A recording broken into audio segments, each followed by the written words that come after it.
When you think of nuns, what comes to mind? Quiet convents, unbroken vows, a life dedicated solely to prayer? Well, what if I told you there's a much more complex and surprising reality behind the veil? From breaking vows to trailblazing in science, activism, and beyond, today we're uncovering the untold stories of nuns, their struggles, their moments of defiance, and the hidden truths about their lives that you probably never imagined. The lives of nuns are filled with surprising twists, challenges, and unexpected journeys. So, let's dive into the history and secrets that will completely change how you think about them. You won't want to miss this. In the 1830s, the Catholic Church established the Magdalene laundries, which were intended to serve as sanctuaries for women who had fallen from grace. These women, often unwed mothers, the poor, or those considered immoral by society, were sent to these institutions in the hopes of providing them with shelter, safety, and redemption. On the surface, they seemed to offer a haven for women who had nowhere else to turn. But behind those walls, what transpired was anything but the refuge they promised. The reality of the Magdalene laundries was far darker than many could ever imagine. Though they claimed to offer salvation, survivors shared harrowing tales of what they endured within these walls. Forced labor, extreme isolation, and grueling conditions were common experiences. Women were expected to work long hours, often performing heavy, exhausting tasks, such as washing laundry for wealthy families or businesses, with no pay or compensation. In many cases, they were denied basic human interaction. Silence was enforced strictly, with no room for conversation or connection with others. This meant that even the simplest social comforts were denied to the women trapped in these institutions. Take Emma Fitzgerald, for example. Emma was one of many women who found herself in a Magdalene laundry. She spent years trapped in a system where silence, isolation, and backbreaking labor were daily realities. She described the profound loneliness she felt, a stark contrast to the idea of a safe place that the laundries were supposed to represent. Emma and others like her lived their lives behind the veil of these institutions, with little to no outside contact. For these women, the laundries were not places of healing. They were prisons disguised as sanctuaries. But the Magdalene laundries weren't confined to just one country. Though they are most closely associated with Ireland, similar institutions were established in countries like Canada, the United States, and Australia, marking a widespread global issue of systemic injustice and exploitation. These dark secrets, however, were kept hidden for many years. It wasn't until survivors like Emma Fitzgerald began to share their testimonies that the true extent of the abuse within these laundries started to come to light. The impact of these laundries was felt far beyond the physical abuse of forced labor. They were about much more than punishing women for their perceived sins. At their core, these institutions were about the manipulation of power and the unchecked authority that those in control wielded over the most vulnerable members of society. The Catholic Church, along with other religious institutions that ran these laundries, held significant power in the communities they were part of. That power allowed them to exploit and control the women they claimed to help. This kind of exploitation was enabled by a structure that kept these women voiceless, isolated, and disconnected from the world. Their lives were dictated by religious orders, leaving them with little recourse or opportunity to fight back. The authority of the church gave little room for questioning or challenging the conditions of these laundries, ensuring that those in power remained unchecked. But as more survivors began to speak out, the truth about the laundries started to unravel. Their stories continue to haunt the very fabric of these institutions, leaving a stain on the legacy of the Catholic Church. These stories aren't just about the personal suffering of the women who endured these conditions. They're a warning about the dangers of unchecked power and the importance of holding institutions accountable. The Magdalene laundries stand as a grim reminder of what happens when those in positions of power exploit the vulnerable. These institutions weren't about redemption or helping those in need. They were about controlling and silencing women who dared to step outside the rigid societal norms. And despite the official apologies and compensations offered to some survivors, the question remains, how do we prevent this from happening again? How do we ensure that the most vulnerable among us are never again subjected to such abuse, under the guise of sanctity and salvation? The Magdalene laundries are a painful chapter in history, but it's important that we continue to remember and learn from them. We must recognize the consequences of abuse of power and take steps to ensure that no institution, whether religious or otherwise, can ever again exploit the vulnerable so deeply. The survivors' stories are not just a part of the past, they are a call to action for the future. But there's another dark shadow that looms within religious institutions: clergy misconduct.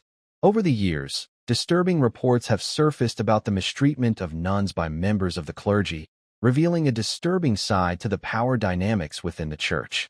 These incidents are a painful reminder of how vulnerable individuals can be manipulated and exploited, even in environments meant to offer safety and guidance. One particularly heart-wrenching story comes from a nun in Africa who bravely shared her experience of feeling powerless in the face of inappropriate behavior from a clergy member.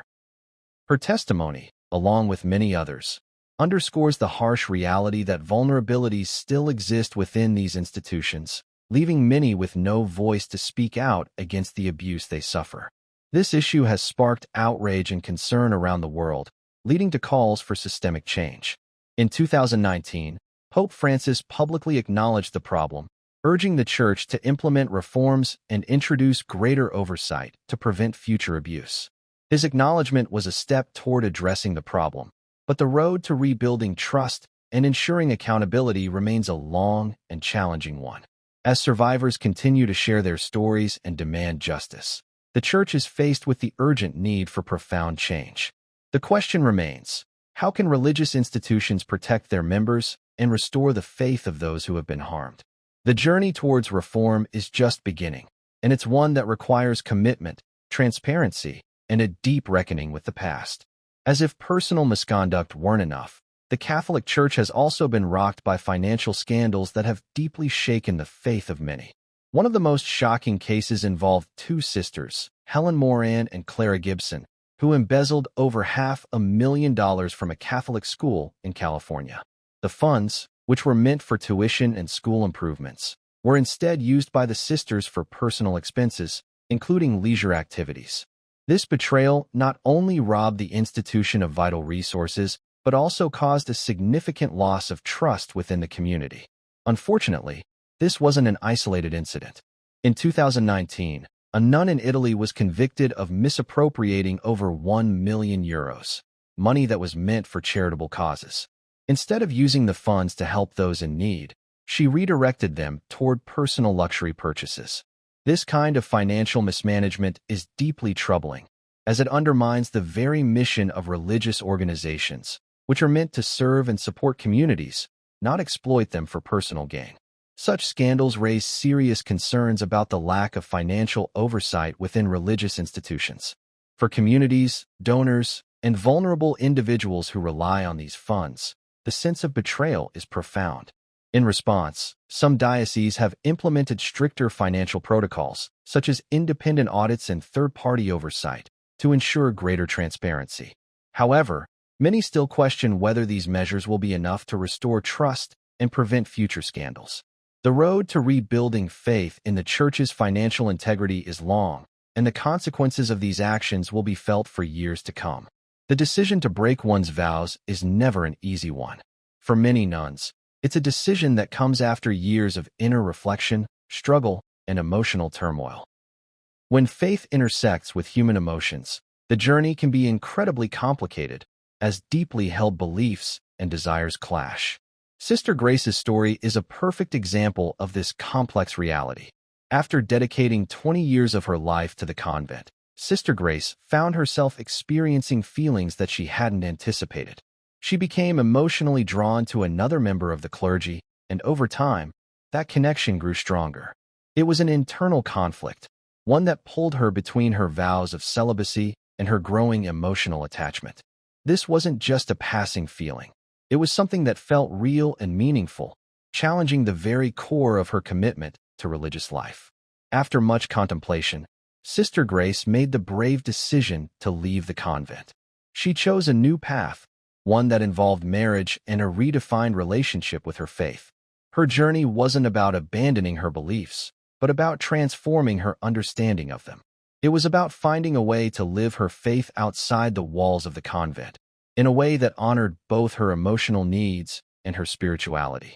Leaving the convent didn't mean abandoning her faith. It meant choosing a new way to express it, one that resonated with her deeply. Sister Grace's story, though deeply personal, isn't isolated. As modern culture continues to influence the world, many nuns are reevaluating their vows. For some, this reevaluation means leaving religious life entirely, while for others, it's about redefining their spiritual practices in a way that doesn't necessarily align with traditional structures. The question of how to live a faithful life when societal norms and personal needs shift is one that many religious women are grappling with. These decisions are never easy, and they come with significant challenges. Guilt, shame, and a sense of loss often accompany the transition. Many nuns feel torn between their desire to stay true to their faith and the deep emotional longing to live a life that feels authentic to them. The sense of leaving behind a calling, a vocation, and a way of life that has been their identity for so long is daunting. But for many, it's also a journey of self-discovery, a process of aligning their personal values with their faith and finding new ways to reconcile both. For some, leaving the convent or reinterpreting their vows doesn't mean abandoning their belief in God or in the core principles that initially drew them to religious life. Rather, it's about creating a new space for faith, one that is more aligned with their whole selves. It's about realizing that spiritual growth can take many forms, and sometimes that growth happens outside the walls of a convent, in the context of real-life experiences and relationships. The journey of breaking vows or redefining one's spiritual path is a deeply personal one. It's about finding balance between the heart's desires and the soul's calling. For Sister Grace and so many others, it's a story of growth, transformation, and ultimately, the courage to live an authentic life, even when it means stepping away from a long-held tradition. Leaving the convent is much more than just a physical departure. It's an emotional and spiritual transformation. For nuns who choose this path, life outside the convent is often a mix of challenges and opportunities, as they navigate a new world that's vastly different from the structure and routines they've known for years. Sister Margaret's story is a powerful example of the new ways nuns are finding fulfillment after leaving religious life.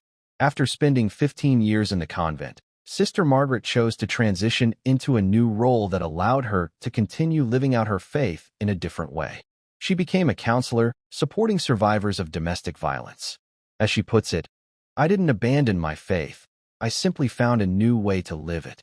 Her story highlights that leaving the convent isn't about turning away from spirituality.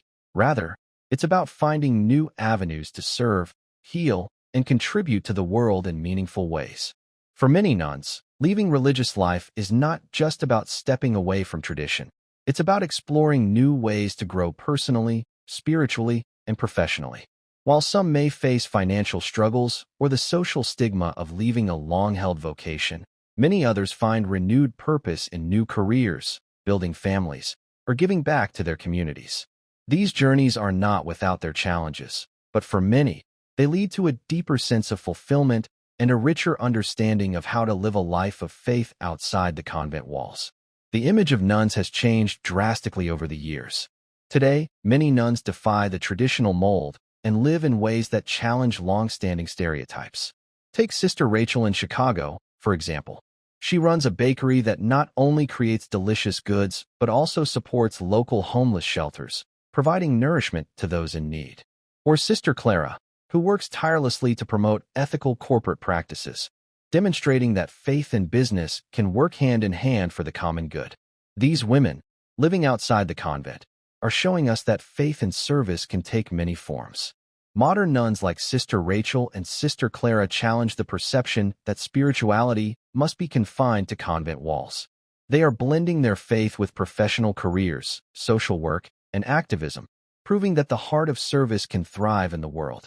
Their work has a profound impact on society, addressing contemporary issues with both compassion and innovation. These women exemplify how tradition and innovation can merge, bringing faith into the modern world in a way that meets today's challenges. They remind us that spirituality isn't a one-size-fits-all model. It can be dynamic, diverse, and deeply embedded in the way we serve and impact our communities. Through their actions, they are redefining what it means to live a life of faith in the 21st century. The lives of nuns, both past and present, are far more complicated than we often imagine. From the hidden horrors of the Magdalene laundries to the personal struggles of breaking vows and the financial scandals that have rocked the church, nuns have experienced a journey that defies expectations. These stories, often shrouded in secrecy, reveal the complexity of their lives and the profound challenges they've faced in navigating faith, personal identity, and societal pressures. As we look to the future, a question arises. How will the stories of these nuns continue to shape the world? Will they inspire more change, more transparency, and more acceptance of human emotion and individuality? The evolution of their roles within religious institutions reflects a broader shift in society's understanding of faith, power, and personal agency. Now, I want to hear from you. How has this story changed your perception of nuns and religious institutions?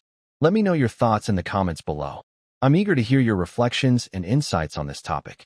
If you found this video insightful, don't forget to like, subscribe, and hit the notification bell to stay updated on future content. Your support helps me keep telling these important stories. Thanks for watching, and I'll see you next time.